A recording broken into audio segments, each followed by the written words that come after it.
নবীজি বলছেন যার কলিজার মধ্যে কোরআনুল কারীমের কিছু অংশও নাই, আল্লাহর কসম নবী বলেন কাল বাইতিল খারিব, ওই অন্তর, ওই মানুষের অন্তর হলো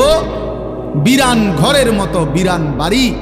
সারা বাড়ি, আলগা বাড়ি, যে বাড়ি মানুষ এখন ফেলে দিছে, এখন আর সেখানে থাকে না, এমনি আলগা ঘর কোনাকানি ভাঙ্গা টেঙ্গা গেছে, এখন নতুন ঘরে উঠে চলে আসছে,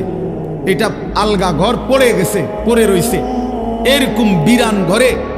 যে ঘরে মানুষ থাকে না এখন আর, কুকুর থাকে, বিড়াল থাকে,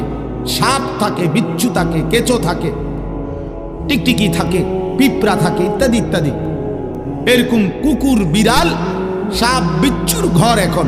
মানুষ থাকে না। আল্লাহর কসম, চাচাদেরকেও বলি, বাবাদেরকেও বলি,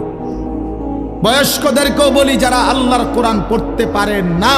চাচা মিয়া, জ্যাডা মিয়া, আমনে ঘরেও বলি, ছেলেরা তোমাদেরকেও বলি, আল্লাহর রাসূল বলছেন ওই মানুষটার দিলে মানুষ বসবাস করে না, জানোয়ার বসবাস করে, কুকুর, বিড়াল, সাপ, বিচ্ছু বসবাস করে ওই দিলের মধ্যে।